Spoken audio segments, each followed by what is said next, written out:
औज़ुबिल्लाहि मिनश्शैतानिर्रजीम बिस्मिल्लाहिर्रहमानिर्रहीम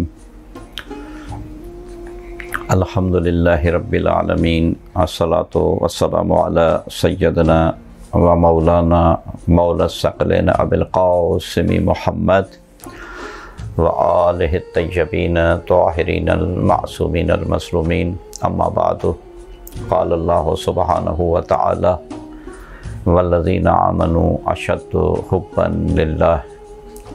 फरमाने मुक़द्दस बारी ताला के ईमान वाला वो होगा, ईमान वाले वो होंगे जो अल्लाह तबारक ताला से शदीद मोहब्बत करते होंगे।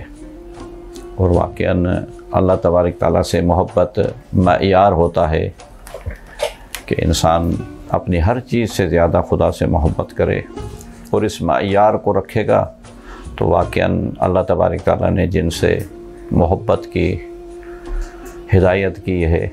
और ख़ुद कुरान मजीद में खुदा ने फरमाया कुल इन कुंतुम तुहिब्बून अल्लाह, ये मुस्तफ़ा इनको कह दो कि अगर ये खुदा से मोहब्बत के दावादार हैं तो कोई और पैमाना नहीं, कोई और मइयार नहीं, बल्कि क्या करो फत्तबिऊनी, कि अगर मोहब्बत का दावा करते हो, जैसे हमने अपनी पहली गुफ्तगू में भी इशारा किया कि मोहब्बत के तकाज़े होते हैं, तो मोहब्बत का तकाज़ा अल्लाह तबारक ताला की तरफ से यही है कि कुल इन कुंतुम तुहिब्बून अल्लाह, अगर अल्लाह से मोहब्बत करते हो, क्योंकि अल्लाह का इत्तबा नहीं हो सकता। इत्तबा करने के लिए एक जिस्मानी वजूद चाहिए, उसकी सीरत चाहिए, उसका चलना, उसका बोलना, उसका किरदार, उसकी सीरत व गुफ्तार, ये ज़रूरी है।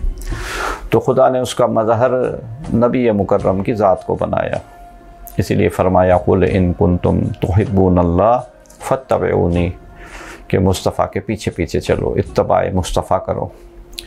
और उसका इनाम ये दिया कि जब आप मुस्तफ़ा की पैरवी करोगे, उनके नक्शो कदम पे चलोगे, तो अल्लाह तबारक ताला युहिब्बुकुम अल्लाह, कि फिर खुदा भी तुमसे प्यार करेगा। और आप अंदाज़ा नहीं कर सकते कि जिससे खुदा प्यार करे उसकी क्या मंजिलत होगी, उसका क्या मकाम होगा।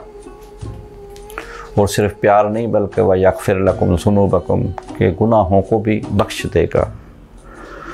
तो अज़ीज़ान गिरामी, नबी मुकर्रम सल्लल्लाहु अलैहि वसल्लम की इत्तबा में, नबी मुकर्रम सल्लल्लाहु अलैहि वसल्लम की पैरवी में अल्लाह तबारक ताला ने मोहब्बत इलाही रखी है, मोहब्बत का मइयार रखा है।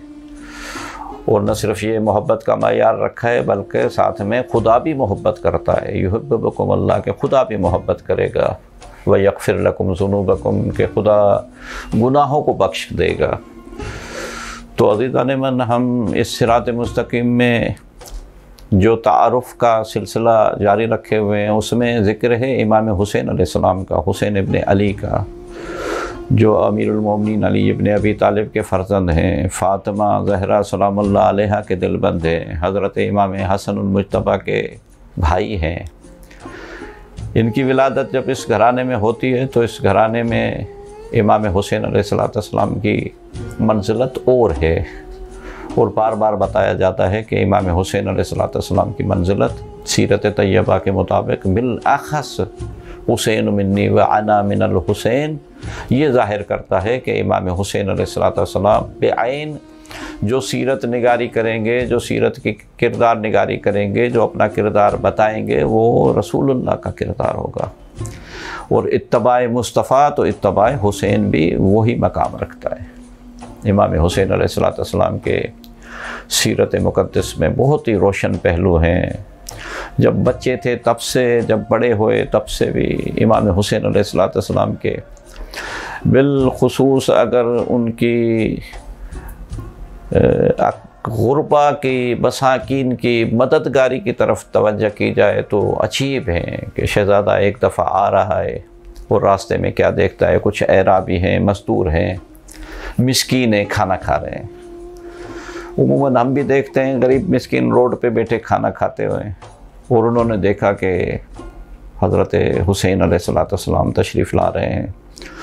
तो इस तरह होता है हमारे भी माशरे में कि हम खाने की दावत देते हैं कि आएँ हमारे साथ खाना खाएं। इमाम हुसैन अलैहिस्सलाम ने वो जो उन्होंने रस्मी दावत दी उसको रस्मी नहीं समझा, बल्कि आप अपने घोड़े से नीचे आए और उनके साथ ज़मीन पे बैठ गए। कमाल की बात है, फ़र्ज़ंद रसूल ज़मीन पे उनके साथ बैठ के गरीबों मिस्किनों का खाना उनके साथ खाने लगे।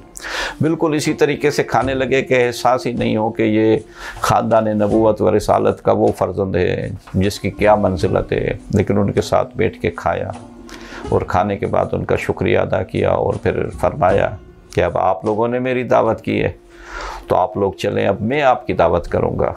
फिर अपने घर लेके आए, उन सबको इज़्ज़त व एहतराम से खाना खिलाया। इस तरह के बेशतर वाक़यात हैं इमाम हुसैन अलैहिस्सलाम के गरीबों मिस्कीनों को देने के, कि किसी शख्स ने सवाल किया कि है कोई जो मेरी मुश्किल आसान करे। ये इमाम हुसैन अलैहिस्सलाम की सीरत ही ये है कि अगर कोई दुखी इंसान है, मुश्किल में गिरफ़्तार है, तो उसकी मुश्किल को अवलियत देनी चाहिए, और न कि सिर्फ़ उसको देना चाहिए बल्कि उसका एहसास भी जहन में रखना चाहिए। सबसे बड़ी बात यही है। और हुआ भी ये कि आपने उससे पूछा क्या मसला है, उसने कहा मकरूज़ हूँ, 4000 दिरहम का मकरूज़ हूँ। मौला पाक अपने घर गए, 4000 दिरहम उठाए। अब 4000 दिरहम उठा के आके बाहर आके उस शख्स को दे देते।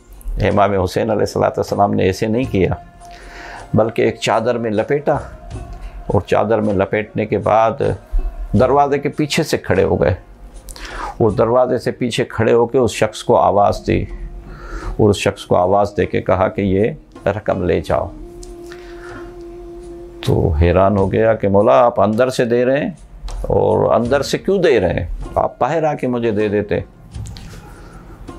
मौला ने तो उस मकाम पे कुछ नहीं फरमाया, नहीं मिलता किताबों में। अलबत्ता उलमा कहते हैं कि 2 सबब थे जिसकी वजह से मौला पाक ने उसके सामने आने से गुरेज किया, दरवाज़े के पीछे से दे दिया। और उसने भी जिस वक्त वो माल उसको मिला तो उसने भी ये की कि ये जो हाथ इतना सखी हाथ है वो कैसे खाक पे पिनहा होगा। शायद उसको पता नहीं था कि इमाम हुसैन अलैहिस्सलाम की मंजिलत में उनके हाथों के साथ, उनके जिस्म के साथ क्या होगा।